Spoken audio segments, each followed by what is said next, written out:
Dear listeners, this is Virtual 2 speaking directly to you before this chapter begins. You'll notice this chapter has a different performance than previous ones, and that's because I've been trying out different narration techniques, some of which are definitely good, and some of which I don't know.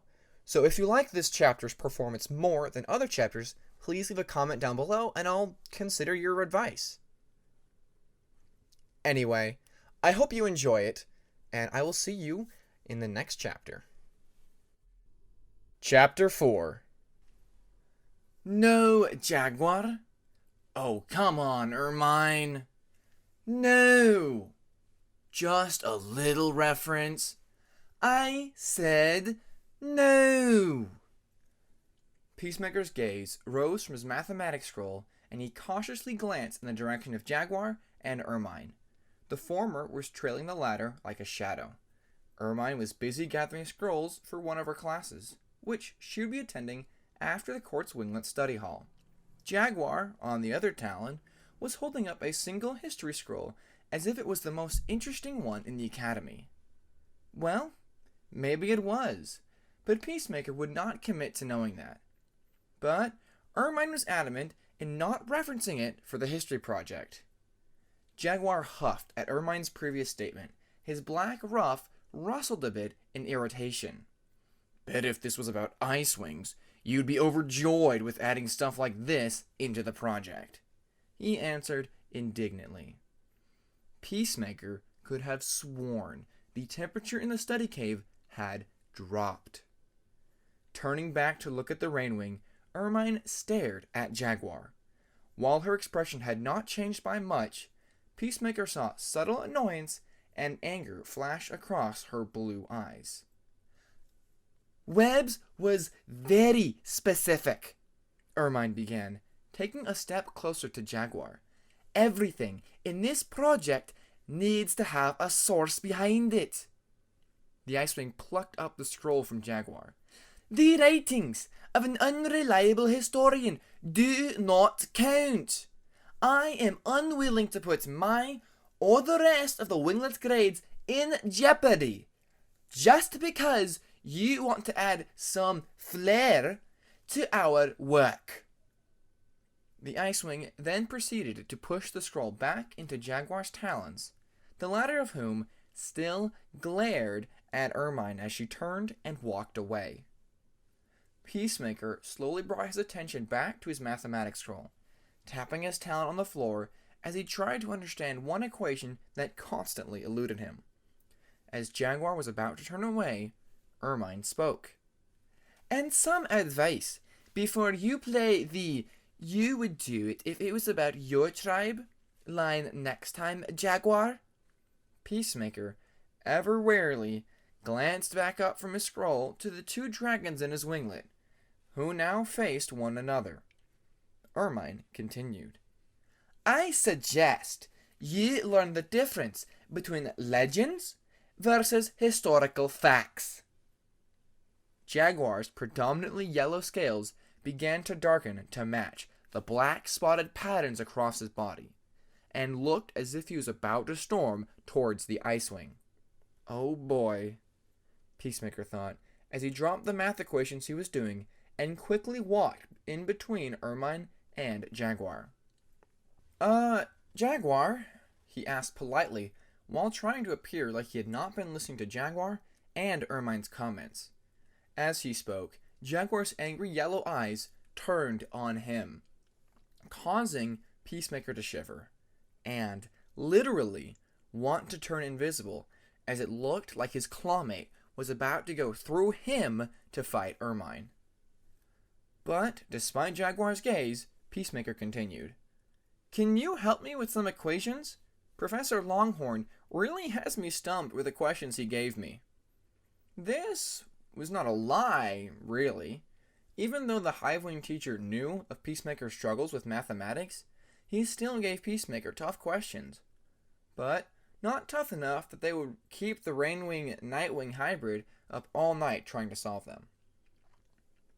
Jaguar, much to the surprise of other dragons outside of the Rainwing and Nightwing tribes, was exceptionally good at mathematics, and was probably one of Professor Longhorn's favorite students. Jaguar was typically first to go up and solve the hardest equations and formulas that the rest of the class were struggling with.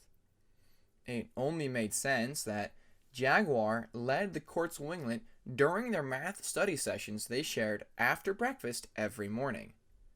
The Rainwing glared past Peacemaker and over at Ermine, whom Peacemaker heard walking away, and then back at him with a frustrated look. Fine, Jaguar grumbled, walking towards the table Peacemaker had been sitting at. Let's do this outside of the library. Raising his voice, he added, Because it's too cold in here. Then close the window! Came the voice of Jackal from the Jade Winglet from the far end of the study cave. Peacemaker was relieved it wasn't Ermine who said anything. Jackal's response made Jaguar growl as he picked up his bag and stormed out of the cave with Peacemaker not far behind. Walking through the tunnels of the academy, Peacemaker struggled to walk beside his clawmate, who, rather rudely, did not bother getting out of anyone's way as he walked in a fury, causing some dragons to make some unpleasant comments about the Rainwing, who Peacemaker apologized to on behalf of his clawmate. Wherever Jaguar was going to take him to help him with his mathematics scroll, it was not in any of the study caves or the Quartz Winglet's common cave. But the destination he had in mind, Peacemaker predicted accurately, was outside as they followed a tunnel that led in the eastern exit of the academy, which overlooked a forest. Stepping out of the tunnel and onto a ledge outside, Peacemaker saw that Jaguar's yellow scales had brightened back up to a lighter yellow, though there was still some black in them, hinting the Rainwing was still frustrated. Let's go tree gliding, Jaguar said, his prehensile tail curling and uncurling irritably. The suddenness in his tone caught Peacemaker off guard, though if this was meant that his clawmate would not get into a fight with Ermine, he wouldn't argue with Jaguar. Though, tree gliding... Peacemaker glanced at his own tail, which, courtesy of being a part Rainwing, was also prehensile. You go, I'll wait. Jaguar looked at Peacemaker, then to his tail, then back at him. Come on, you're part Rainwing. You can tree glide. That was very much true, but from his past experiences with tree gliding, such a form of flying typically ended with Peacemaker landing in the mud and stuffing his mouth full of it. He still remembered the laughter of his Rainwing classmates back in primary school when he first attempted tree gliding during recess. Peacemaker shrugged. Yeah, I just don't really feel into it, Peacemaker insisted, causing Jaguar to raise a brow. Really? Jaguar asked, walking in front and turning to face Peacemaker. You were always eager to go and fly during recess. During our time here, you're always looking forward to coming out here and flying with the rest of the winglet. Well, that's different. Yeah? And I just don't want to. Jaguar shook his head, clearly knowing Peacemaker was stalling. Mother had always told him he could be easy to read, and it seemed Jaguar was reading him almost like Kibble could, though not exactly. What happened? Jaguar asked. With a reluctant sigh, Peacemaker explained the infamous mud landing incident back at the tribe's primary school. As he did, he could almost remember the moments perfectly leading up to the crash, landing perfectly. It had been a beautiful day, and lessons had let out for lunch and a quick break for the Dragonette to go out and play and the teachers to relax before teaching their lesson. A 2-year-old Peacemaker and his group of friends, consisting of Rainwings and Nightwings, had gone a bit too far from the school and were either playing hide and seek, air chase, or, like some of Peacemaker's Rainwing friends, were going to tree glide. One of his Rainwing friends, a nice dragonet named Okapi, had invited Peacemaker to practice tree gliding with her and the other Rainwing dragonets. At the time, Peacemaker was eager to do it. After all, his father had been a Rainwing, so he should accept the Rainwing part of himself. Climbing up a tree with the rest of his friends, the Nightwing and some of the other Rainwing dragonets gathered below the tree Peacemaker and the others were climbing up to, his friends shouting encouragement to him. While the dragonets each leaped from the limb and glided from tree to tree, using their tails to wrap around tree limbs and spin forth into the air to gain momentum, Peacemaker eagerly awaited his turn. When his turn came, he leaped through the air towards a limb several feet in front of him. But he had timed everything wrong. His tail missed the limb, and he landed face first into a pit of mud. What followed was the sound of his friends laughing at him, not maliciously, Peacemaker knew, but that did not stop him from feeling utter embarrassment. Every one of his Rainwing friends had tree glided at least during their first try, but his ended in failure. Peacemaker accepted to himself that tree gliding really wasn't his thing, just like how camouflage wasn't something he could do. He was a Nightwing and Rainwing hybrid, but that didn't mean he could do everything both dragon breeds could do. Reaching the end of his explanation, Jaguar nodded at Peacemaker in understanding. "I can see why tree gliding isn't your thing," Jaguar said, understandably. A small smile crossed his snout. "To be honest, the first time I tree glided, it did not go well." Peacemaker's eyes blinked at his clawmate in shock. "Really? You?" Peacemaker asked, finding it hard to believe that Jaguar, who was one of the most skilled tree gliders in their entire year at the tribe school, could have messed up as he did. Peacemaker could have sworn a shade of light red covered Jaguar's scales, which he attributed to the Rainwing feeling embarrassment. "When my teacher taught me to tree glide, I landed in a bush of ivy." Ouch. Peacemaker winced. Ivy had a peculiar effect on a Rainwing's scales, as it agitated the hide underneath them, causing them to turn red depending on the severity of the rashes. "Needless to say, I looked like a Skywing for a week," Jaguar chuckled to himself. "Even more so than the beloved prince that is our clawmate." Good thing Cliff was not around to hear that comment, which would no doubt start yet another argument that Peacemaker would be caught in the middle of. "But you got better," Peacemaker pointed out. "Because I practiced more," Jaguar asserted, gesturing to the forest below the mountain cave. "I get that you had a poor experience with tree gliding, but, like with everything, you only improve by doing more of that activity." Gesturing to Peacemaker's carrying bag, which held a variety of different seeds. "Do you really think you could have gotten anywhere without practice?" He had a point. It was Kinkajou who taught Peacemaker how to plant, tend to, and prepare the vegetables and fruit. This made Peacemaker nod in agreement with Jaguar. "You're right," he admitted. Jaguar smiled, a little bit triumphant, Peacemaker noticed. "Of course I am." Motioning Peacemaker forward with his wing, Jaguar leapt off the cliff ledge and proceeded to glide down towards the forest below, with Peacemaker trailing him. For the next 10 minutes, Peacemaker would be standing on the ground while Jaguar tree glided above him, explaining how to maneuver and time his glides. Eventually, it was his turn to start gliding. Standing on the branch of a tree, Peacemaker's mind flashed back to 5 years ago, when he first attempted tree gliding.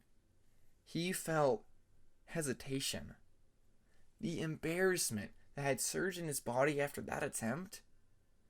But he pushed the hesitation away, and ever so slightly, he felt a little bit of excitement. Looking to the branch he wanted to swing from, he leaped forward. Time seemed to freeze as he neared the branch, and his body ever slightly moved over it. He quickly latched his prehensile tail around it, causing his body to stop in a jerking motion. But he used this. Instead of trying to correct himself, he moved with the motion, swinging around the branch, and then he timed the motion to release him. Now! Releasing his tail from the branch, Peacemaker felt himself fly forward with incredible speed, causing his heart to jump with excitement. But he refused to let this excitement get to his head, as he was now in motion. Actively, Peacemaker looked for a branch that was a good distance from him he could swing from, and both increase, but also maintain, his speed. After about 6 swings from 6 different branches, Peacemaker decided that enough was enough. Latching onto a 7th branch, Peacemaker slowed his swing so he could remain on the branch he was on. The swing ended with Peacemaker hanging upside down from the branch, like a bat, if he might add. Below him, Peacemaker saw Jaguar running to the tree he was hanging from, a confident grin on the Rainwing's face, which Peacemaker returned with a smile. Not only had he tree glided, Peacemaker actually enjoyed it. He couldn't wait to tell his mother in his next letter to her. He could only imagine her excitement. As Peacemaker and Jaguar flew back to the mountain entrance, the two talked about how Peacemaker did in his first successful tree gliding, while the Rainwing offered him advice on how to improve and make his gliding smoother. When they finally reached the cave entrance that they had left, the two grabbed their bags. But a scroll fell out of Jaguar's. Peacemaker helped him pick it up, and he noticed the title on the side. The Rainforest Shadow, the untold story of King Adder, beloved husband of Queen Anaconda. Was this the scroll you told Ermine about? Peacemaker asked as he handed it to Jaguar, who snatched it from him. Yeah, Jaguar grumbled, annoyed at the mention of the Icewing in their winglet. Any mention of a possibly awesome Rainwing, and Ermine shoots it down because it's not verified. This made the Rainwing's eyes roll. I think she just doesn't like the idea that we're studying a Rainwing queen. Peacemaker frowned. What makes you say that? Jaguar looked at Peacemaker, raising a brow. Even though Queen Glory has many of the tribes respecting us? This made Peacemaker feel honored that Jaguar considered him one of the Rainwings, but he listened more. But do you really think that 7 years after the war, that the tribes respect the Rainwings completely? Peacemaker could not argue with Jaguar's statement completely. There was still the stereotype that Rainwings were soft, but just had an awesome queen leading them. Well, that was true. They had an awesome queen leading them, no doubt about that. But Ermine, she was distant, but did not seem discriminatory. What makes you think Ermine is doing this maliciously? Peacemaker asked. Jaguar rolled his eyes. Have you met her? Just look at how she keeps her distance from the rest of us in the common cave, and during the study sessions. It's like we have a plague. Because she's a hard worker, came a familiar voice from the inside of the cave entrance, causing both Jaguar and Peacemaker to glance to the side and see Tempest walk forward, her body dripping wet, no doubt from just coming out of the underground lake below the academy. You're right. Ermine isn't really open with her feelings. But to say she is rude intentionally is far from the truth. Jaguar glared at Tempest irritably. Sure you're not just making excuses for her? Jaguar retorted. I've known Ermine for 5 years, Jaguar. But once you know her outside of her study habits, you see a different dragon. Tempest answered. Yes, she can get annoying when she puts 100% of her attention into her studies. But right now, she does so because it's what she does best. The Sea-Wing glanced at the scroll Jaguar held, and held out her talons, silently asking for it. Jaguar reluctantly handed it over to Tempest. Glancing through the scroll's contents, Peacemaker saw Tempest's eyes quickly read through what was written before raising a brow and looking up at Jaguar. When King Adder accompanied Queen Anaconda on her diplomatic summits in the Mud Kingdom, he was known to quietly whisper into the ear of his wife during meetings with other queens, using his mind-reading abilities to aid her. Tempest looked up at Jaguar, a brow raised. And if Peacemaker were honest, he had to stop himself from cringing at that passage. As cool as it would be to have a Rainwing king who could read minds, only Nightwings could read minds, or see the future if they were hatched under a full moon. Jaguar, however, remained resolute. Obviously an exaggeration, but you can't deny he was a good king from the sound of this. Tempest sighed, handing the scroll to Jaguar. Webbs said that only verified sources could be used, Jaguar. Tempest explained. When it comes to citing sources and writing research scrolls, that is where Ermine excels. Jaguar, Peacemaker said, stepping beside Tempest, looking at Jaguar. You know Webbs is strict. If we don't have a cited, verified source, he will grade our project harshly. Jaguar looked at Peacemaker, at first irritably, but hearing these words from not only Tempest, but Peacemaker, seemed to be working as his scales grew light yellow in realization. With his ruff drooping, Jaguar nodded dejectedly. You're right, I guess. Peacemaker felt sorry for his clawmate. He was excited about the project, and his hopes were deflated. But maybe there was a way to do something where everyone could win? Are there any other scrolls about King Adder? Tempest asked Jaguar. The Rainwing shook his head. No, that's the only scroll I could find that was about King Adder. All the others are about Queen Anaconda, specifically. Jaguar answered. Peacemaker tapped his talon on the ground. He wanted his clawmate to feel satisfied with the project. But if there was no accurate sources about King Adder, then the project would be hit hard with an unreliable source. If only there was an accurate recording of Queen Anaconda and King Adder's line. Oh, wait. Perhaps you could write to Queen Glory, Peacemaker suggested. This caused Jaguar to raise his head. Tempest glanced at him as well, and he could see her smiling from the corner of his eye. Queen Grandeur kept a recording of her and Glory's bloodline, remember? We could write and request a copy of any information about King Adder. Jaguar got excited at that suggestion. Yeah, that could work, Jaguar said excitedly. But do you think she'll have the time to read what we have to write? Peacemaker smiled. If it means spreading information about her ancestry, I think Queen Glory wouldn't mind. Jaguar nodded in agreement. All right then. I guess I'll write her then. Actually, Peacemaker interjected before Jaguar could go off. I'll write to her. You go tell Ermine what we're doing. This suggestion made Jaguar frown. It was very much clear that Jaguar did not want to talk to Ermine right now. And Peacemaker didn't blame him. But if the two were to work together, they would need to bury the spear now rather than later. What better way than to explain with a compromise? My mom is one of Queen Glory's diplomats. Maybe she'll reply to me faster since she would recognize my name. Jaguar groaned loudly, but nodded.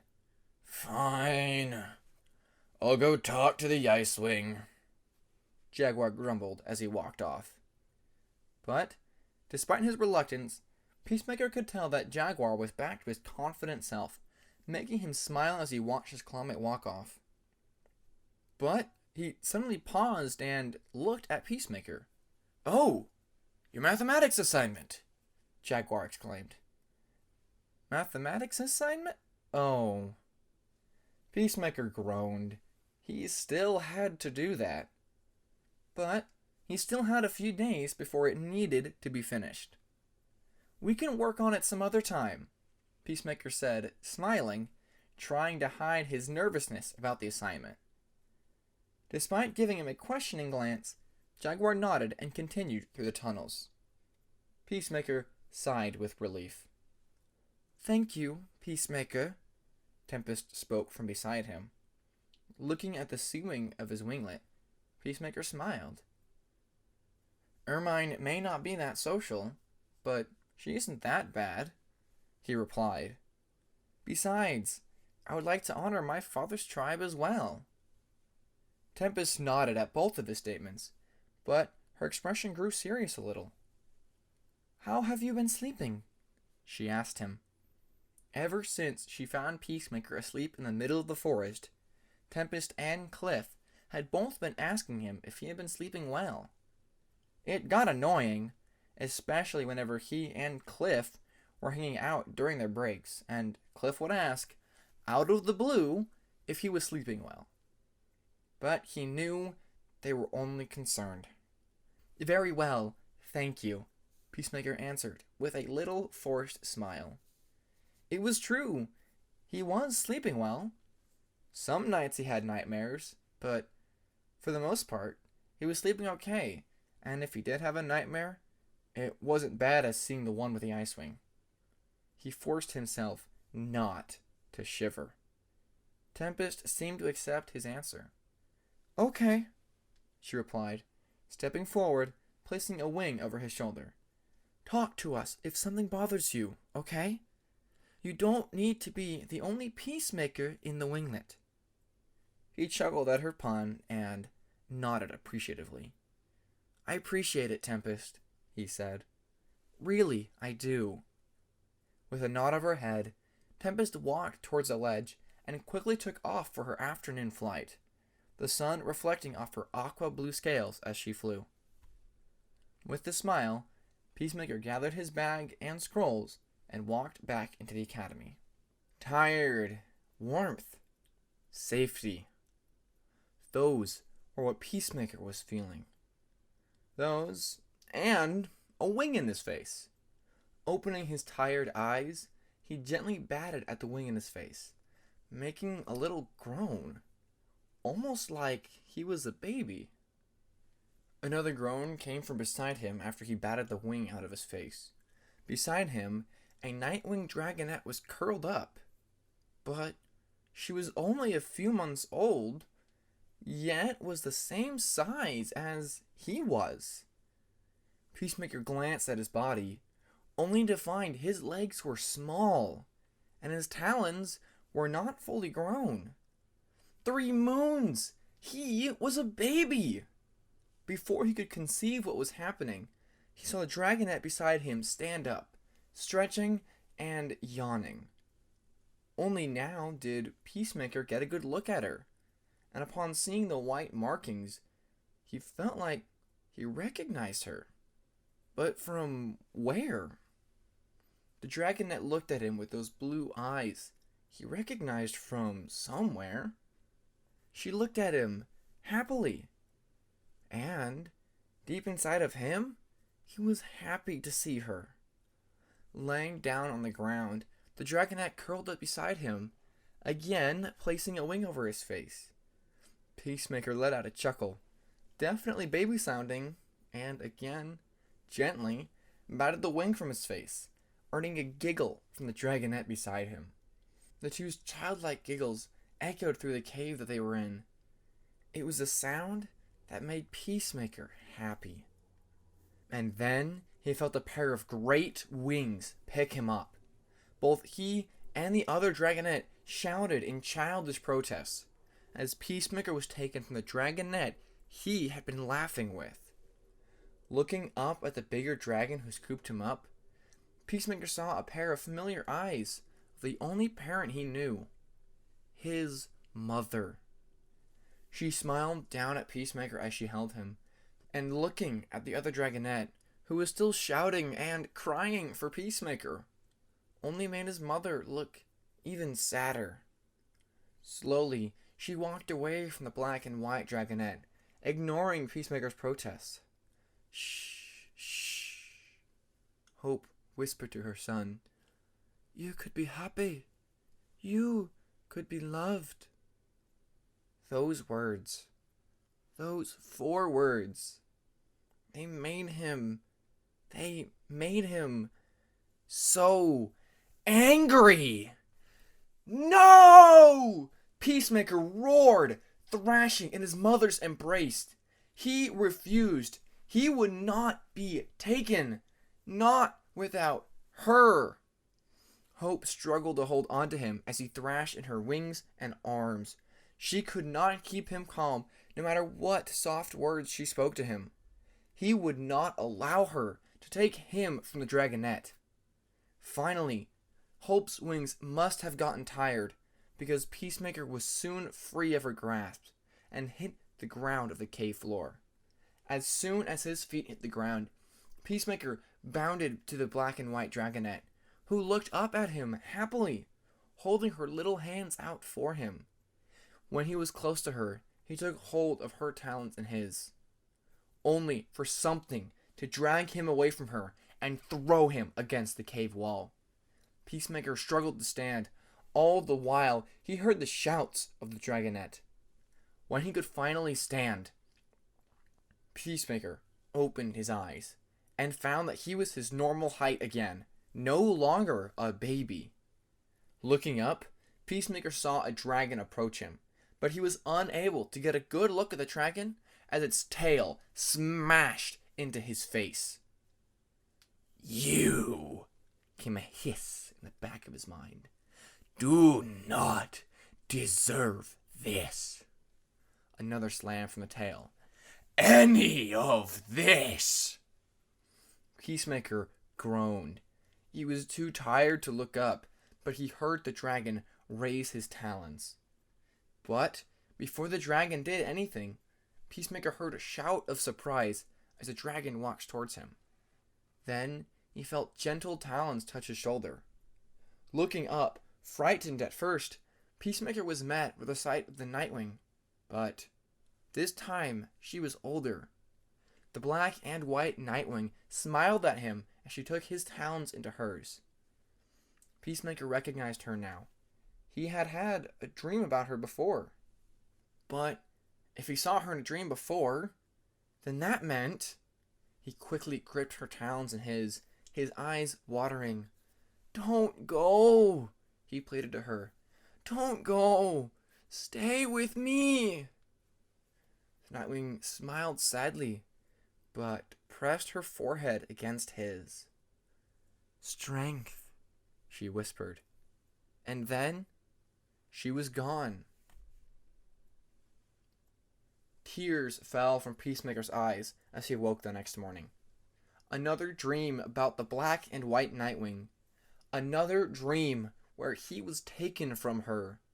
As the morning gong rang for the first class of the morning, Peacemaker would walk with his winglet to the first class, thinking of the Nightwing, but only doing so brought tears to his eyes even more. As he took his seat in Sunny's class, besides Cliff and Tempest, Peacemaker's eyes would occasionally fall on Ermine and the male Icewing that resembled her, Stoat. But whenever he did, he could not help but feeling envy. Why? He could not describe it, but it stemmed from the Nightwing with white markings, whose image remained in his head for the rest of that day.